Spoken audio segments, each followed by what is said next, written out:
Hey there, how's it going? Welcome to my second video in my series going through all of the original series of Star Trek. Last video I talked about the unaired pilot, The Cage, so for this video I just rewatched that first Star Trek episode ever to be aired, The Man Trap, known casually to some of us as that one about the salt vampire. Definitely a timeless classic and a lot of fun with some real depth at the same time. So for this video, I'll be walking through the video, summarizing the key parts of it, sharing some of my thoughts and reactions, and in particular, some interesting psychological dynamics that stood out to me.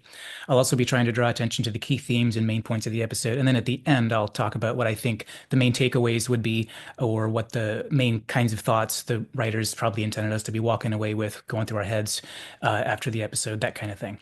So, all right, let's get into it.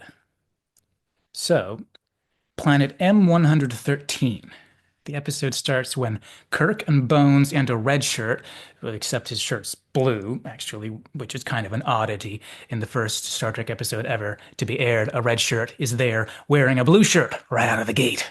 Anyway, so those three fellas beam down to planet M113 for, as the captain puts it in his captain's log, for a routine medical examination of archaeologist Robert Crater and his wife Nancy. And it is a bit odd, we do have to admit, that this guy living on a planet far away in outer space has the last name Crater, but be that as it may. So anyway, they beam down and meet Nancy Crater, an old love interest of McCoy, who's now married to Bob Crater. Except they all see her differently. She's a middle-aged woman to McCoy, probably the idealized version of how he remembers her back in the day, but she's an older version of that same woman to Kirk. Maybe what he remembered from when he looked her up in the database before coming down to the planet. And then to the red shirt, wearing the blue shirt, to the red shirt, she looks like this one really young and seductive looking blonde that he remembers from some pleasure planet he once visited. You know, it's kind of fun to compare this first little bit of this episode, this first part before the title sequence. It's interesting to compare that to the first bit of that rejected pilot, The Cage, in terms of the expected popular appeal. So in this episode, in this first segment prior to the title sequence, first off, we've been almost immediately thrust into this adventure type landscape on this desert planet that just looks interesting and adventure-y. Though I'm sure it looked a lot cheesier in the original before the remastering, but still the idea of the scene was that. And then after that, we're almost immediately after that thrust into this threatening mystery. You know, why is everybody seeing her differently? What kind of dreadful magic is at work down here on this planet? You know, and then right after that, right before the commercial break, we've got some sex appeal thrown in for good measure as the pleasure woman suggestively goes out and kind of invites the red shirt to follow her into the wilderness. You know, so while this definitely wouldn't fit the modern formula for what makes for financially successful broad audience TV, you can definitely see how back in the late 60s, this would have been much more appealing for the uninitiated and for a more populist audience than the rejected pilot that was rejected for that reason. You know, so you could say the casual watcher is really going to want to come back, see the rest of the episode, find out what creepy thing is going on in the middle of this adventure landscape, maybe see that pleasure woman again, find out what kind of creepy things are going on.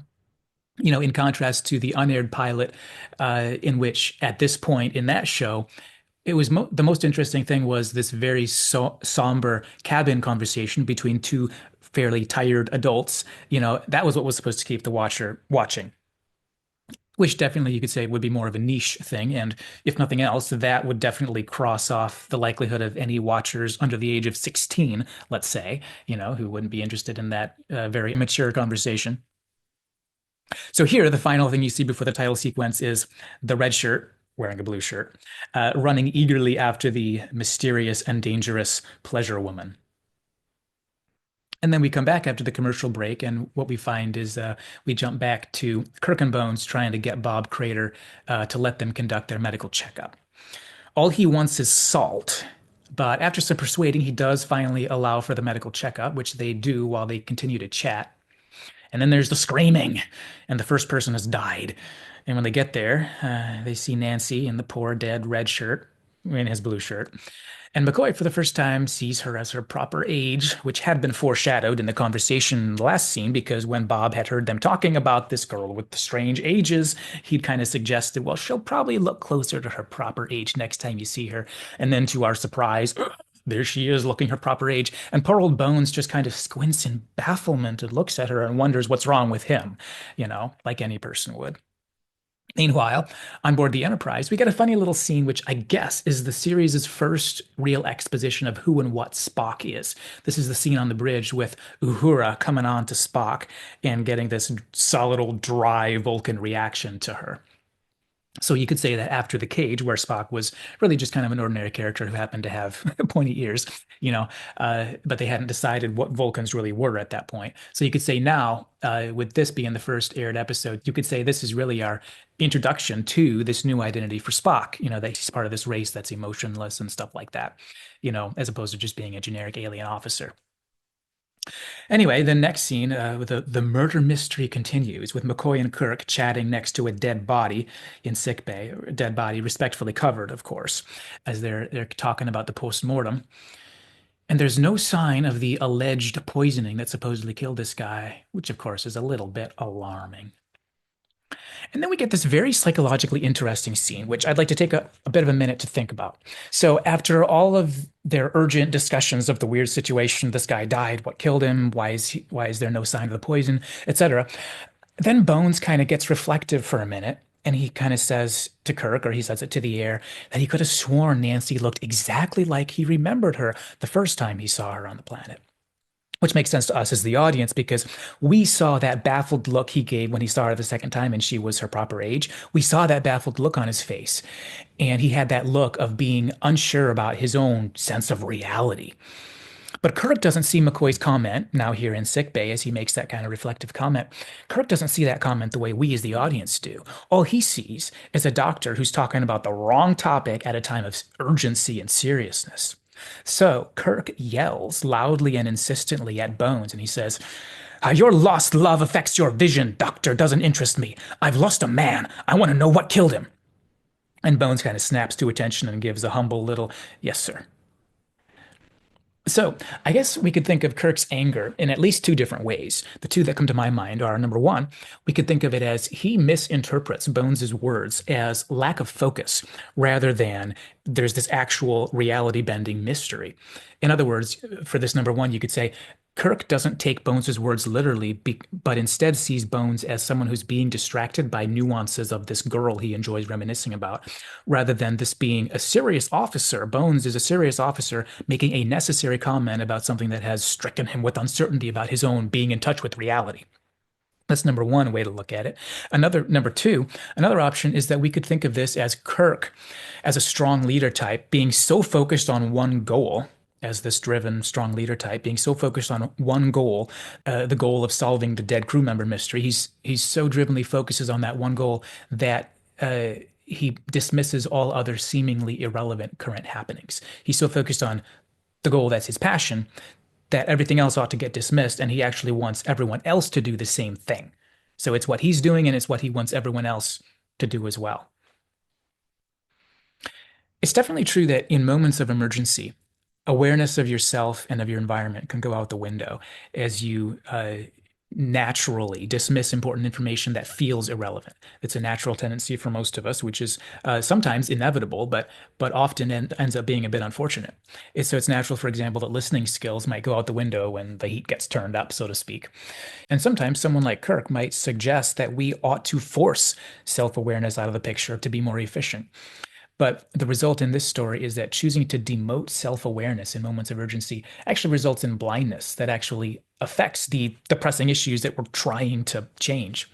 Psychologically speaking, Bones actually needed to tell Kirk how baffled he was, rather than it being the case that you ought to yell at him and tell him to quit talking like that. Actually, Bones needed to tell Kirk how baffled he was, and to fail to do so would disadvantage everyone. So, as we think about it, I guess you could probably suggest that both number one and number two would both be very helpful things for Kirk to understand, though probably option number one is the only one that Kirk would be likely to actually listen to if someone tried to explain it to him. The fact that Bones actually had a good reason to be pondering Nancy during this post-mortem discussion. But we could also say that in the anger of the moment, when he's yelling at Bones or when he feels this passion to yell at Bones for it, you could say that in the anger of the moment, it would probably be pretty difficult to get Kirk to listen to that kind of thing if you tried to tell him, unless he already had number two, unless he already had the mindset of number two playing out. In other words, the mindset that self-awareness and being aware of your surroundings and being aware of the people around you is something that's important to maintain even when you're in that highly pressured, highly urgent situation. Now, in a way, you could suggest the personality and leadership style kind of thing that you're seeing in Kirk here is quite different from the captains that the writers of the later decades of Star Trek created for their shows, and specifically from those ones that tend to follow leadership trends of their time, which I think they all do to some degree, but the ones that followed trends by showing more attention to emotional intelligence and more emphasis on sensitivity and listening skills and being aware of those under you, kind of coming down to their level and listening to them and talking to them, that kind of leadership style. I think Archer is the fullest example of this other extreme that I'm describing. If you think of a kind of a pendulum from the more task-centered, heavy-handed classic leadership style versus on the other side, the more people-sensitive, EQ focused kind of listener leader type model. You could suggest that Kirk and Archer are kind of the two extremes in terms of polar leader ideals. Kirk being the classic leader from his time, Archer being the classic leader from his time.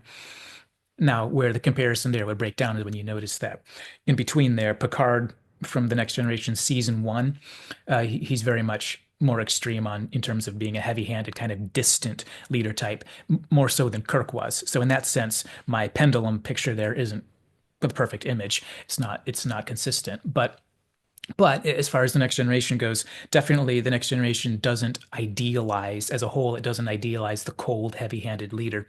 And by the end of the next generation, Picard is definitely becoming a much more personable leader. Whereas in the original series, Kirk, he's often angry or heavy-handed. In one case, Spock actually tells Kirk, make sure you don't lose face or you'll lose command. He actually tells him that, and that's assumed to be, the right way to think. So you could suggest that this aspect of this thread in the original series, it's not just a personality trait of a character, but it's actually a norm and an ideal in terms of expectations for what a leader would be in this time frame back in the late 60s. By way of contrast, if you think of someone like Archer, he's more crafted on the stereotype of the modern ideal of his time, in which visible strength in the leader is less of a priority, and emotional intelligence and listening or sensitivity to those under you is much more of a priority in leaders. So more in line with, for example, what you might see in the Robert Greenleaf model of leadership. Anyway, so back to this scene with Kirk and Bones. So Kirk suddenly yelling at Bones for reflecting on Nancy when he ought to be focused on all this scary, weird sci-fi alien crap and the creepy dead guy. You know, so I don't think this scene is intended to make us question Kirk's leadership style. I don't think that's part of what the writers are trying to do. I don't think it's trying to draw us to see a flaw in Kirk's communication skills. I think instead, that's the way Kirk acts is just part of the assumed world in terms of this is how a leader would react in this kind of situation. So in other words, this scene, as it was intended to be, as it was crafted, all it's doing is it's using Kirk's personality or the personality of this kind of typical leader that they've created here. It's using that in order to show us how intense and how contrary to normal life this situation is. And therefore, this scene here is underscoring both the danger of the situation. Kirk is angry because death is involved, and that's a big deal, as well as the mystery of the situation. Kirk is angry because Kirk doesn't really and couldn't really understand Bones, given the dynamics and given personality and leadership style, and how bizarre the situation is. So, so anyway, interesting little psychological thing to explore there. So next here, Spock reports to the captain from his science station, and he confirms that the computer is in fact correct about the symptoms of eating that poison plant. And it turns out that no, this couldn't cause this particular kind of death. And Spock also confirms from the computer that Professor Crater and his wife came here 5 years ago, and they made a lot of shipments out of artifacts and reports and stuff, but all of those saw a marked drop within the last year. Well, next thing we know, Bones has called Kirk and Spock back down to sick bay to show them that all the salt is gone from this dead man's body, and the only possible trace of how that may have happened are these red marks all over his body. And Kirk says, "You called that skin modeling." And Bones says, "I thought it was, sir. Another error on my part," which he says with a humble, friendly smile. And then Kirk just returns back that expression with an even warmer and friendlier, bigger smile and says, "I'm not counting them, Bones." And when you watch those reactions there, it seems to me that Bones's comment on his error and the way he expressed it with the kind of expression on his face, it's really what John and Julie Gottman would refer to as a repair attempt. Bones knows the captain is angry at him for being unfocused back in that earlier scene. And out of respect for the captain, he's been considering the possibility that he actually has a professional problem that needs to be addressed, this problem of being unfocused due to distraction. So next time he sees the captain, it's kind of like he's putting up this white flag to the captain by just drawing attention to all the mistakes he's been making. And the captain accepts that repair attempt and he makes his own repair gesture by smiling back warmly. That's the nonverbal repair. And then putting words to it. He says, "I'm not counting them, Bones." Basically, he's letting McCoy know not only that he accepts the repair, but also that he's already dismissed the incident and passed on from his anger. So it's definitely true that within any close relationship, conflict is going to be inevitable, and it's not necessarily a sign that the relationship is going to have issues. So the Gottman research on marriages has shown that one of the biggest predictors of the future health of a relationship is not whether there are what they call regrettable incidents, so fights and hurt feelings and stuff like that, but instead it's how the repair process goes or whether it goes at all.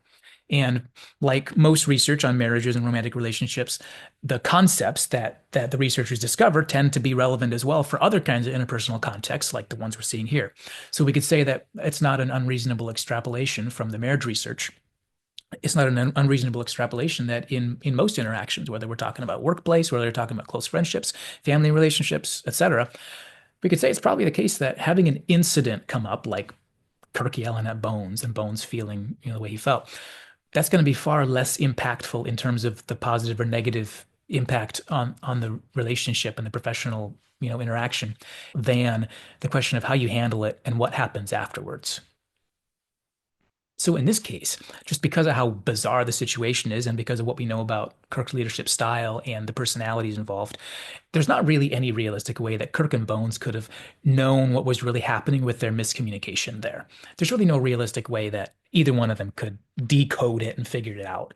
And at this point here in this scene and leading up to it, there's really no time or opportunity for them to have the kinds of conversations that would allow them to get the information and resolve it and fix and solve it. But by making a simple repair like we just saw, they're able to temporarily put it behind them and maintain their friendship. And in this case, what's even more important is their ability to maintain their professional rapport, which is going to be extremely important for them being able to have continued effectiveness in their roles during this urgent situation when they don't even have anything close to the time to sit down and hash out why this conflict happened. So after Kirk says that, then he walks around the bio bed and asks Bones if he's in the mood to receive an apology. And Bones says, "Ah, forget it. I probably was mooning over her when I should have been thinking about my job." So I guess at this point, we really get to see the side of Kirk that isn't, not at this point at least, isn't so focused on getting things done that he doesn't have time for sensitivity and relationship management. He remains on that goal of resolving the mystery, his urgent captain role, but at the same time, he takes a minute here to take away from that focus to focus on his colleague when necessary.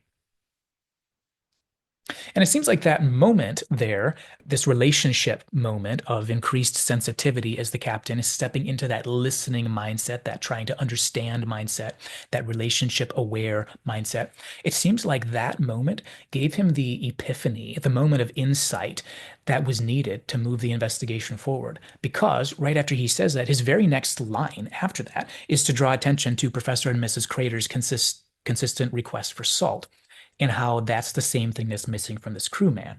And we could suggest maybe the reason that popped in his head is because that emerges from the idea that maybe there is some reason for McCoy's lapses in concentration. Maybe McCoy is worth my respect after all. And so he thinks maybe there may be something murky afoot, something in the category of foul play. So in that way, you could say that his respect for McCoy at that point stands out higher than his earlier impulse to just judge McCoy hastily and harshly in spite of his high regard for McCoy's professional way of being. You could suggest that as the tension between them began to resolve, Kirk ended up coming more into contact with what he knew about McCoy always, and then therefore less in contact with this momentary situational disruption of what he thought he knew about McCoy. McCoy is a good worker who knows when and how to remain focused. In this moment, I'm angry because McCoy is not like that anymore. But then after we make up, and I remember that McCoy is the same solid person in terms of his character whom I trust, well then, by default, maybe I'm going to be seeking increased understanding rather than just making an angry attack. Whereas Kirk's earlier anger had taken him out of touch with the depth of what he knows and believes about Bones, now the resolution of that anger and his coming to being in touch with himself and with his colleagues empowers him to act in accordance with what he actually knows. And then it hits him. There's something maybe up here, and foul play may be involved. So anyway, after that, they all decide to beam down to question the Craters about these new suspicions and this need to explore the evidence here. So in this next scene, down on the planet, we get some intriguing, cautious double talk as on both sides, as Kirk and the professor talk. Kirk confronts the professor and he gives his responses. And then finally, as the discussion goes along, finally the captain just says they're going to need the Craters to stay on board the Enterprise to keep them safe, quote unquote, which is probably a double intention on Kirk's part because he suspects, I think at this point, he suspects them of foul play and of knowing far more than they're saying, and thus he wants to get them under closer observation. But it's also true at the same time that his argument is valid, the argument that he says to Professor Crater, that if there's a danger on the planet, then Kirk can better protect them if they're on board the ship.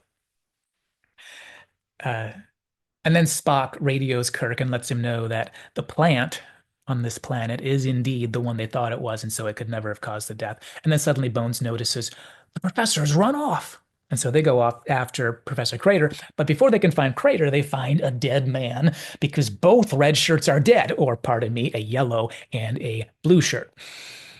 And pseudo Nancy takes the form of Greene. Since they haven't found Greene's body yet, they just found the other guy's body. Now, here's another interesting psychological moment between Kirk and McCoy. There's a bunch of Kirk and McCoy moments in this episode. So, now that they found the dead crewman, there's immediate urgency in everybody due to this sense of danger from one more guy's dead. Of course, they don't even know that two more are dead. But so McCoy instantly is scared for Nancy. He wants to search for Nancy ASAP, and he wants them to do that certainly before they leave for the ship. But Kirk insists they got to get out of here ASAP, and he ends up yelling at McCoy to, quote, "Quit thinking with your glands."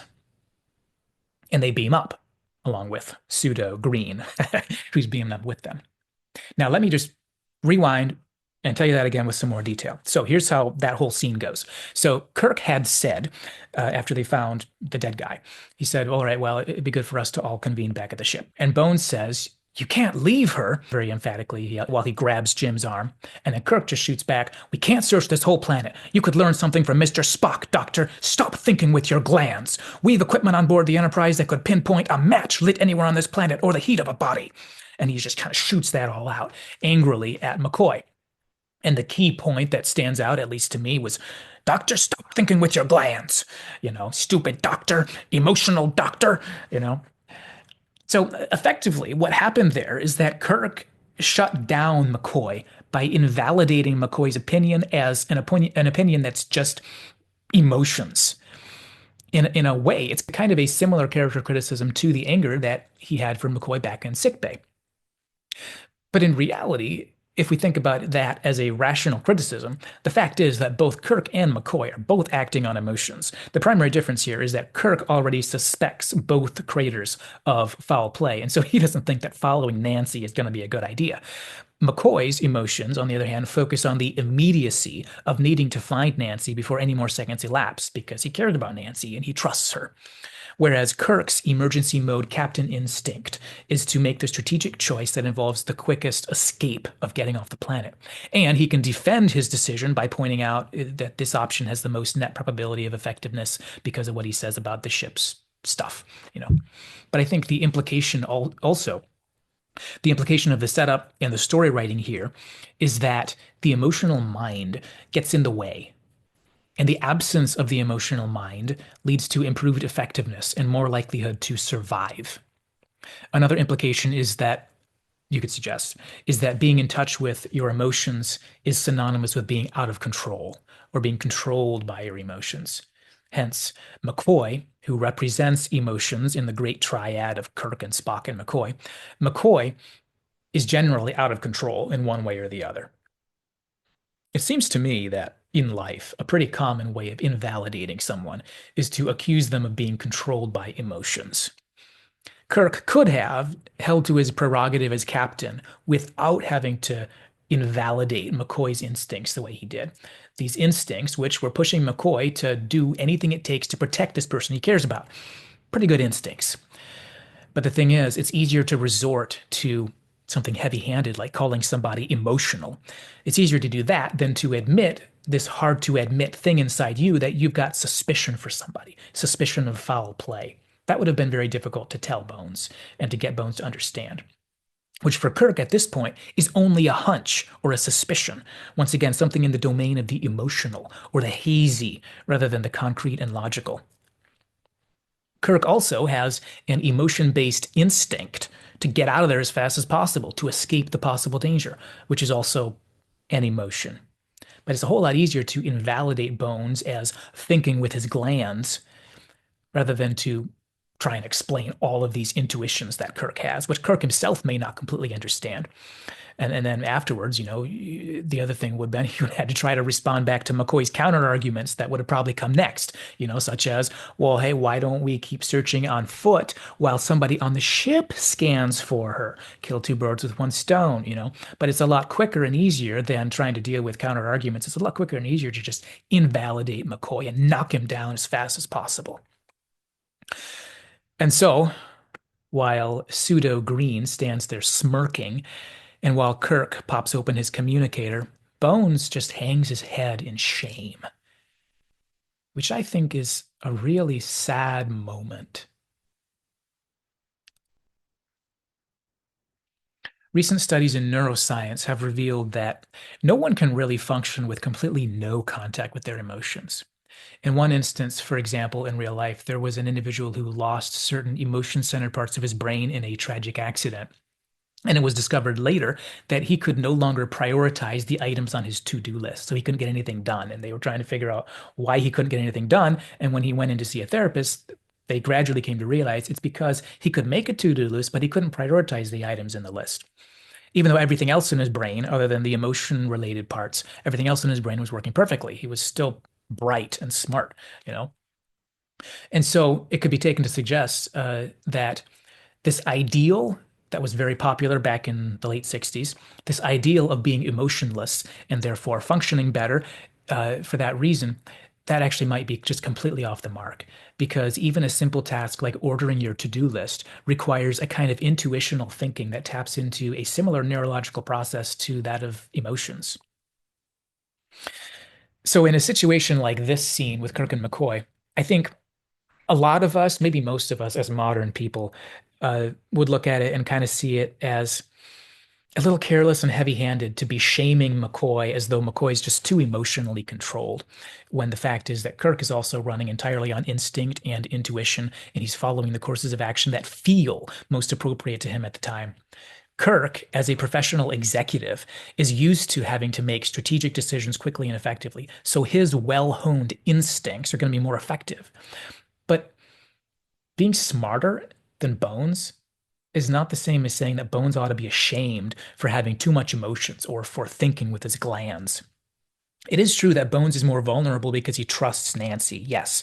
But not too long ago, Kirk showed that Kirk was more vulnerable and blind because of his failure to trust Bones. Remember his failure to consider back in sickbay, his failure to consider that if Bones is thinking he saw a younger woman, Bones probably actually thought he saw a younger woman, and now is actually questioning his touch with reality rather than just saying idle words while standing next to this dead body of a tragic dead guy. You know, in a way, the Star Trek dynamic here reminds me a little bit of a similar framework. The Star Trek dynamic of Kirk, Spock, and McCoy reminds me a little bit of a similar framework within dialectical behavior therapy, or DBT. In DBT, they use three constructs to describe ways of being in relation to your emotions. They use the term emotional mind to refer to the reactive, impulsive, perhaps irrational side of us that tends to be controlled by emotions. They use rational mind to refer to the logical, systematic, well-reasoned side of us that tends to be controlled by logic. And then they suggest that the most psychologically healthy side of us, the one that's most useful for decision making, is what they call wise mind, which is a combination of the two. This is the side of you that's in touch with your intuition, it's self aware of your emotions, and this is the part of you that's able to make holistic decisions without being controlled by your emotions or being out of touch with your emotions. So you could suggest that these line up roughly with the personality stereotypes of Kirk, Spock, and McCoy. Spock tends to be governed by the rational mind, McCoy tends to be governed by the emotional mind, and Kirk is something of a mix and is more in touch with his emotions and his intuitions than Spock is. Though I do sometimes suspect that Spock may be way more intuitional than he likes to think he is, but that being said. um, but where this comparison breaks apart is that in an episode like this one, the path of wisdom that we're shown is treated as involving the elimination of emotions rather than something like wise mind or self-awareness. It seems to me that throughout the series, if Kirk has an advantage over Spock, it's probably generally that Spock doesn't get along well with people. But the implication that we're given is that if it wasn't for the human factor, for the human colleagues factor, Spock would be superior in terms of his ability to make decisions and live life effectively. And I think that the reason for that is that just like leadership ideals have changed between the late 60s and now, in the same way, ideals of mental health and psychological life skills have also changed between the late 60s and now. And one of the biggest differences is that the ideal of emotionlessness or pure rationality has now been displaced by a recognition of the need for emotional intelligence and self-awareness and things like that, not just for the sake of the people around you, not just for getting along with other people, but actually also for your own self. But in scenes like this one, I think we really see a beautiful combination of the timeless and of the time in which it's written. We see the timeless because every era and every culture will always have people like Bones and Kirk and Spock. And the people who aren't like Bones or Kirk or Spock will be somewhere in that spectrum between each of those, with certain things in common with one of the three or more of them, you know. But we also see not just the timeless aspect, but we also see the reflection of the time in which it was written by the implicit attitude that the audience is expected to take and the attitude the writers take toward understanding and improving oneself in regard to these emotions. From a modern vantage point, Kirk kind of seems demeaning and close-minded and invalidating by how he reacts to McCoy's seeming inferiority. But my guess is that the original audience and the writing team would have seen Kirk as simply making a normal reaction, kind of stating the obvious and providing an appropriate rejoinder that fits within this given context. All right, well, let's keep this story going and see what happens next. So, back on the ship, they get off the transporter pad while Kirk gives the order to start searching for the craters and to get the dead body. And then Kirk advises McCoy, "You could use some sleep, Bones." And Bones says, "All right, Jim." And then Green or Pseudo-Greene sneakily wanders off with an evil look in his eye. Green ends up following around Rand, wanting to get salt. Meanwhile, Spock over at the science station notes from the scanners that there's only one person left on the planet and that one person is circling the area as though he's looking for something. Pseudo-Greene ends up in Sulu's quarters and gets spooked away by the plant that basically the plant gets spooked by him and he's spooked by that and he runs off. And then Green changes form. He transforms so that he can hit on Uhura. And then he gets ready to move in on her. And he's just about to start desalting her until he's interrupted because Rand walks by. Meanwhile, McCoy can't sleep. The captain advises McCoy to take something for that. And then by chance, the alien happens upon McCoy's quarters and decides to turn into Nancy. McCoy immediately and enthusiastically invites her in, and he says, I've been worried sick about you. Then Rand and Sulu find some random guy in an environmental suit. They find him laying on the floor dead with red marks all over his face. And right about that time, Nancy, quote unquote, is finishing putting McCoy to sleep with some of that medication that Kirk recommended. And then McCoy gets summoned to the bridge. Of course, McCoy is falling away in sleep with the medication.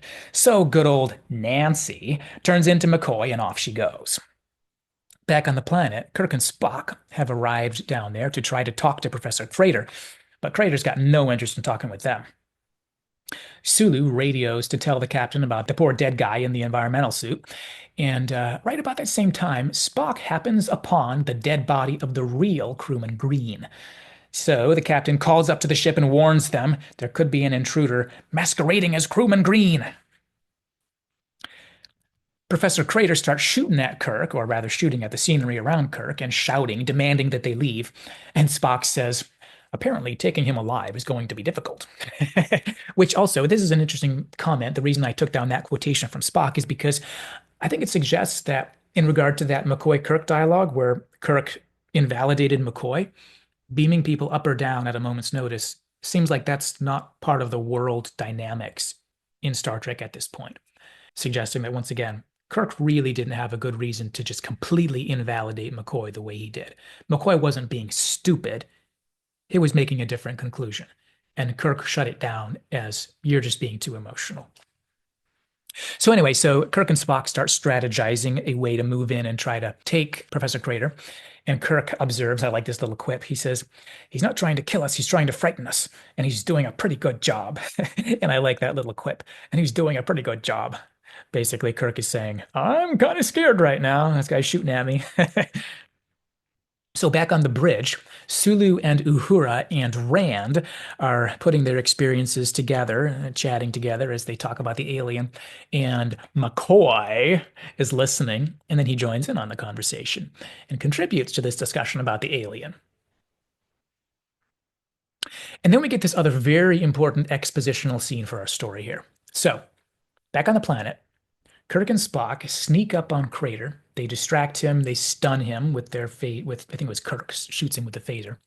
Now he doesn't go unconscious, so this is a different kind of stun, I guess. This is the first time, as far as I'm aware, the first time stunning has ever been done in the series. So this is a different kind of stun. Doesn't actually knock Crater unconscious, but it just incapacitates him. So Kirk is able to come up and ask him where his wife is. And then for this rest of the scene, I actually typed out the whole dialogue because this is such an interesting and important kind of exposition here. So Kirk asks him where his wife is. Crater answers, she was the last of her kind. The last of her kind? Asked Kirk. The last of its kind. Earth history, remember? The passenger pigeon or buffalo? Oh, I feel strange. Kirk says, you're just stunned. You'll be able to think in a minute. And Spock asks, the Earth buffalo, what about it? He says, once there were millions, prairies black with them. One herd covered 3 whole states, and they moved like thunder.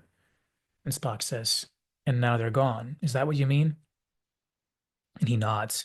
The creatures here, once there were millions of them. Now there's one left. And he kind of looks at Kirk and he adds, Nancy understood.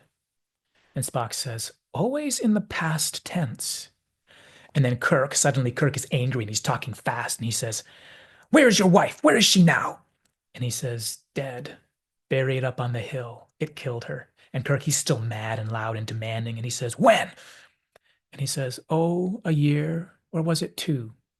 And then at this point, suddenly the music has this cymbal hit, this cymbal crash with these uneasy low notes. So it's kind of like the punchline moment. So the half second after that line, when he says, oh, a year, or was it 2? And then a second later, and bang, we get this punchline effect in the music. And I guess it's because what we as the audience are supposed to be hit by suddenly is the fact that Crater didn't know how long it was because he couldn't be sure when his interactions with Nancy, the real Nancy, went from being with the real Nancy to being with the other Nancy. It took me a while to get that was what the crash in the music was for.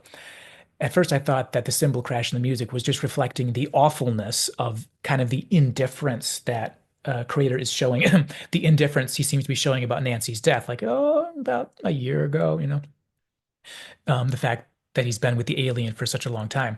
But after I thought about it for a minute, I thought, you know what, that's not probably not what we're supposed to get. It's probably more likely it's the awfulness of the fact that he's not sure when it happened because the alien was so good of a fake that he can't be sure when the switch happened.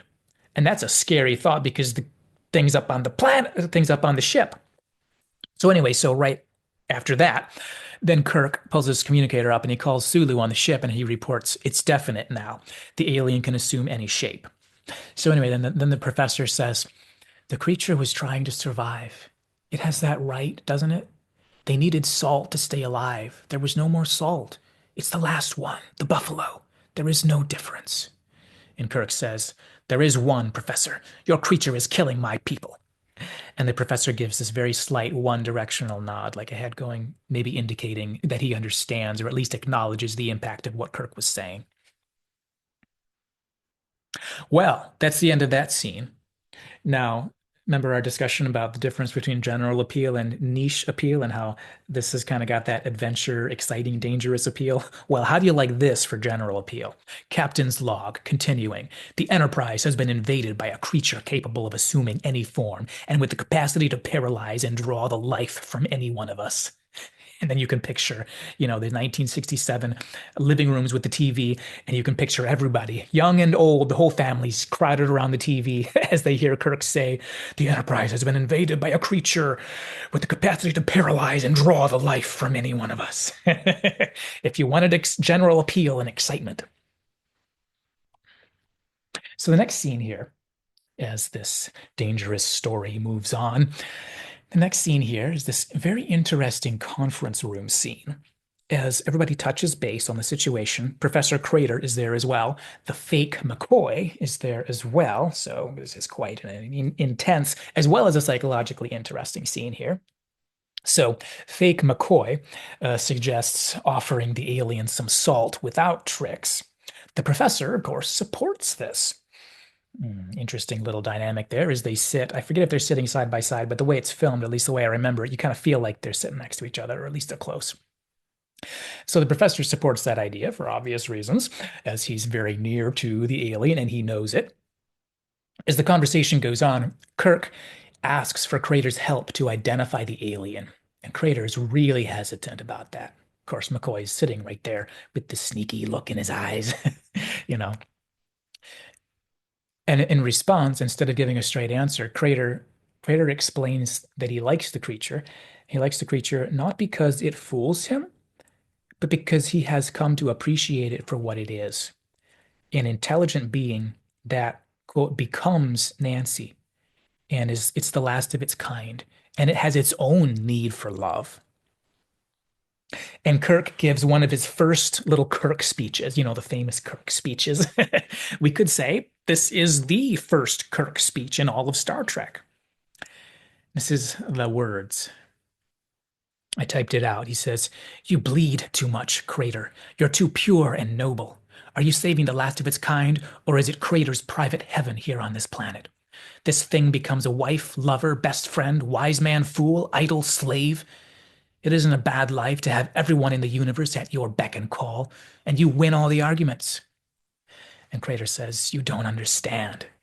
Kirk says, have you learned to see this thing in all of its forms? Yes. Are you going to help us find it? And there's this long pause. And then finally he says, sorry, I can't. So I think that is a very interesting scene there in that conference room. Also, a lot of interesting themes that come up just in terms of coming up by how Kirk and Crater talk about the situation. In a way, at this point, this episode has kind of taken us back to the same set of concepts that we saw in The Cage, which are very similar, or the same set of concepts that we see in the center in the movie Generations. It's the choice between reality or everything you ever wanted. That comment about winning every argument, Kirk says, and you win every argument.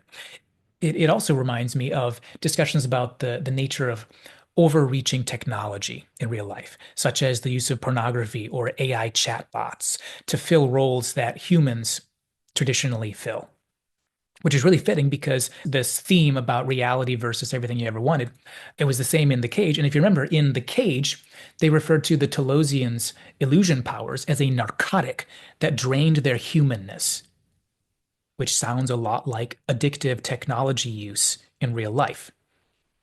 And similarly, in the parallel discussion here, we're talking about another counterfeit utopia sort of concept, which is similar characteristics. So anyway, moving along here. So Spock recommends truth serum, and Pseudo McCoy agrees to administer it. And then McCoy and Crater head off, and Spock accompanies them as they head off to sickbay to get it done. Then the next scene, we kind of jump ahead to Kirk being summoned to the dispensary. You hear that over the intercom, and I guess that's sick bay. I don't think they ever said the word sick bay in this episode, so I guess at this point in this first episode, I guess they don't have the word sick bay in the Star Trek lexicon yet. It's the dispensary, I suppose. I've been calling it sick bay throughout this video, but I guess at this point in the episode, they call it the dispensary. So I guess it's not the sick bay; it's the medical dispensary. But anyway, so the next scene, we just jump ahead to when Kirk walks into sick bay, and there is Spock as he just woke up from having been unconscious. And Spock says, "It wasn't McCoy; it was the creature. It hit me." And then it's interesting for Spock's dialogue here. So a minute later, Spock says, "I wondered about McCoy. Doubt had crossed my mind." Now, here's what I find interesting in terms of everything we said up to this point, everything I've said up to this point about McCoy and Kirk and everything. So when Spock says he wondered about McCoy, doubt had crossed his mind, Kirk doesn't berate Spock for letting his guard down due to his emotions, like he did to McCoy earlier in this episode. But Spock, just like McCoy, faced the dilemma in which instincts and intuition misguided in the area of trust because reality had really been turned on its head with the bizarreness of everything. Trust is an ordinarily healthy process, but in some contexts, it can definitely be used to take advantage of people. And trust also, it's not a merely cognitive process. But back in this culture, back in the 60s, we could say, if you're going to make the mistake of trusting the wrong person, you'll be a whole lot safer, socially speaking, if you make your fatal mistake while acting and talking like Spock, the Vulcan. Because then you'll never have to hang your head in shame like McCoy while the captain berates you. You just move forward with no shame at all. Well, anyway, so next thing, they find Professor Crater dead with red marks all over his face, which lets us know that Crater was wrong to suggest that the creature, quote, needed love the same way people do, and that there was this relationship with Crater and the creature. So Crater had misplaced trust as well. Now, of course, it's hard to tell if Crater meant it when he suggested that the creature might reciprocate his feelings or that the creature reciprocates, because after all, the creature was sitting right next to him. So whether or not Crater meant that or whether he was just saying it, all it really shows us is that Crater seems to have been saying things that he thought the alien wanted to hear, so that he would have been less likely to get killed by the creature and more likely to get this companionship back, which Crater definitely really valued and loved and felt a need for. Or maybe Crater really did believe that the creature had a special connection with him and could be trusted. Because just like everyone else has been fooled, Crater was fooled as well. Crater's emotions and vulnerabilities as a human were taken advantage of. But like many villainous creatures, like many creepy villains, this alien doesn't have those kinds of feelings. Kind of like the Telosians in the unaired pilot.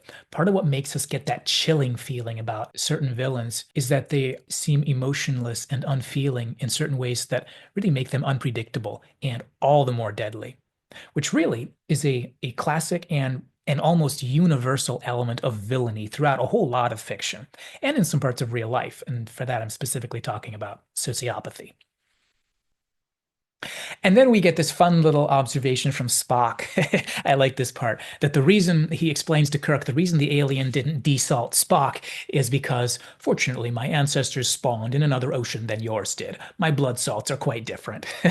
I love that. That's one of those classic lines that everybody remembers. So anyway, we are starting to build toward a climax when this is when the tension really rises to the climax part. This the next scene is the scene where a pseudo Nancy flees to McCoy to beg for help. This is when the tension really hits the top. Kirk explains, but poor groggy Bones won't believe him and refuses to move aside when Kirk wants to, fire on Nancy. And then Kirk, to try to make his point, Kirk offers her some salt.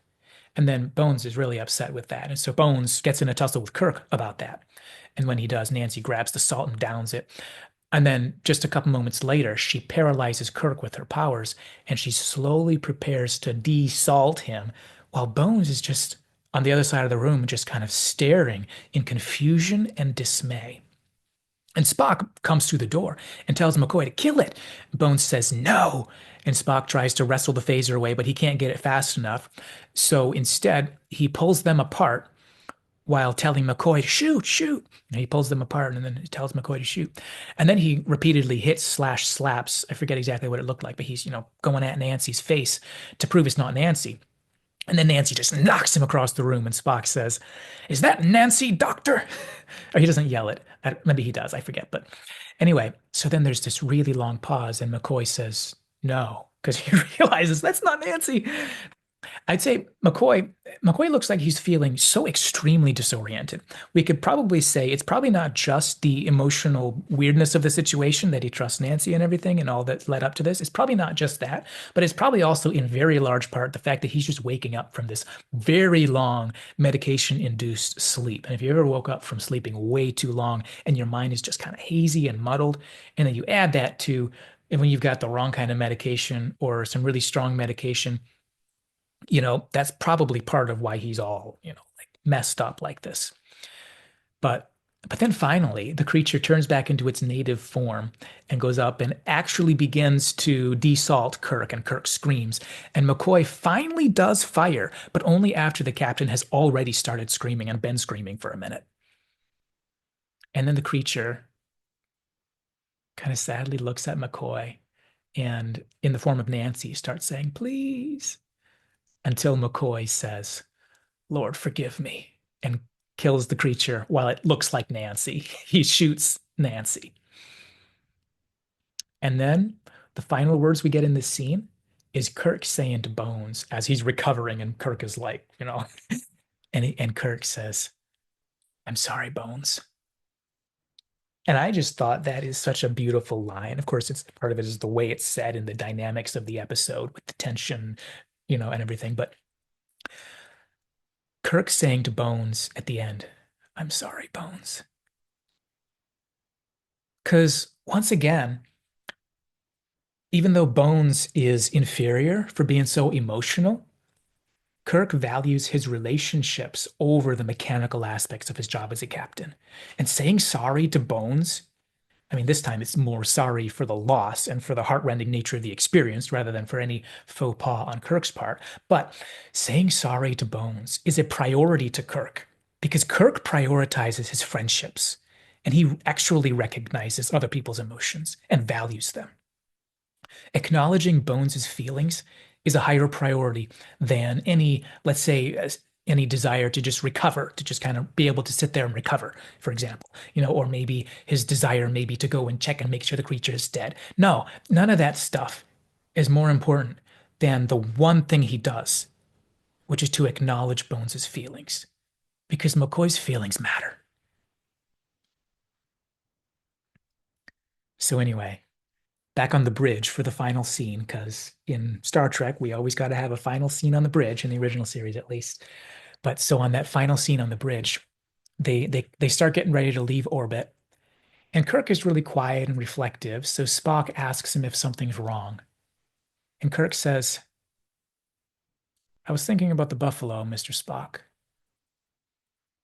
And there's this long pause as he and McCoy exchange looks of understanding and reflection. And then Kirk says, Warp 1, Mr. Sulu. And they head out, and we get the end music and the end credits, and the story's over. So that's the episode. Really enjoyable, really nicely written, and just full of nicely done interpersonal moments that are presented well and which cohere into a really enjoyable story, really fun to watch, and it ends really well. So, so what are we supposed to be thinking about and reflecting on as we quietly and reflectively get up from the television back in 1967 and go back to our lives, go make dinner or go to work or whatever we do after Star Trek? What are we supposed to be thinking about or reflecting on? I guess probably number one, probably something to do with the buffalo, since that's how it ended. And maybe number two, maybe something to do with McCoy's dilemma in terms of trusting your emotions versus trusting logic, since that was the most pervasive conflict throughout the episode. And they resolved it when McCoy trusted what he knew and killed the creature. And maybe number three, maybe something about illusions versus reality. Because remember that conference room scene, that really theatrical conference room scene where we saw Crater's mindset and we saw Kirk's really eloquent rebuttal, the first real Kirk speech in all of Star Trek. So probably that's a main thing that they're trying to put in the center for us to be walking away with from the episode. And what about number four? Maybe we could say, let's kind of combine some of the above. What about maybe a question about trusting evil, trusting the illusions of evil, the mistake that Crater made by thinking that the creature reciprocated his affections. Kirk said that Crater was too pure and good in his thinking on that matter. The same mistake McCoy made when he just couldn't shoot the creature, even when Kirk had been screaming for a second or two. He still couldn't kill the creature, even when the creature was already this hairy creature and very much not Nancy. But he finally did shoot it, but it took him so long because he just couldn't fire on this living thing. This is definitely a story that, particularly as you come toward the end, it's a story that has really been written in a thoughtful and thought-provoking kind of way. Even with its cheesy effects and props, the episode ends in an impactful manner because of the humanness of the emotions and relationships it describes, and because of the artistic and very contained structure with which it coheres and with which it speaks. I think the general feeling you're intended to have at the end is relief and warmth as the three friends stand together on the bridge there, united against harm, i.e., loyalty and steadfast friendship, complete with apologies and affirmations and warm and knowing smiles. So that relief and warmth combined with poignant and discomforting regret as they recognize together, they recognize that it took a regrettable act, killing the creature, to protect what they had to protect. There's a sort of almost a moral uneasiness as we come to recognize in pure traditional Star Trek fashion, come to recognize that we ought to have compassion on that poor creature, just like we ought to have compassion on the cold and arrogant Telosians in the unaired pilot. We ought to have compassion even though the creature is evil in terms of its actions, habits, and tendencies. Now, I doubt the writers would ever be willing to use the term evil. I'm guessing they would say, along with some of the characters, they would probably say the creature is innocent and operating on instinct and felt need, but harmful, not to be trusted. But so maybe I'm wrong on this part, but that's what I suspect they would probably say. But what I think we'd all agree on, the impossible to miss conclusion is that we choose to have compassion. We as Federation Starfleet people, we choose to have compassion and to regret this loss of life, this piteous and tragic loss of life. So, as Starfleet people, we kill in self-defense when absolutely necessary, but we have compassion and we regret that act with deep-hearted discomfort and discontent. To speak in spiritual terms, we do not rejoice in the downfall of our enemy, to paraphrase the wisdom tradition of the Hebrew scriptures, and especially the teachings of Jesus say that. We don't rejoice in the downfall of our enemy. Instead, we mourn when the wicked perish, to paraphrase the Jewish prophet Ezekiel. And this is in contrast to the natural human tendency to self-righteously and hatefully revel in pleasure at the downfall of the wicked, like Data yelling, "Yes!" with passion when they kill the Borg. Of course, that's the Borg, so that's a bit different, but you get my point. That kind of passionate, disgusted, yes, you know, that angry, hateful, yes. Early Star Trek, in keeping with their philosophy, tended to make all the villains worthy of compassion. Because even if they aren't human, technically speaking, we are encouraged to see and take pity on their humanity, even in its more tragic and hazy forms. And then I was thinking, as I listened to the closing musical score, I was thinking, you can't help hearing in the uplifting expansiveness of that music, you can't help hearing a predominant feeling of the hopefulness and life-affirming community and togetherness that the series represents. There's a purity and an optimism about this close-knit trio, these three people standing together in the end of this episode, standing together, committed to protecting one another and everybody else, committed to fighting other life forms only when absolutely necessary, committed to maintaining that purity of heart by mourning the loss of the killer. These three people will always be committed to protecting life and maintaining the human community with always the end result of standing together united and with friendship and joy as they fly off into the sunset. Because it's utopia. And in this episode, they have protected utopia one more time. Dude, you gotta love it. So I hope you enjoyed this discussion about the man trap. If you want more discussions like this one about the overlap where sci-fi and fantasy meet with things like psychology, philosophy, and spirituality, then make sure you go ahead and hit that subscribe button. But I'll see you in the next one. And make sure you don't get the salt sucked out of you by a salt vampire.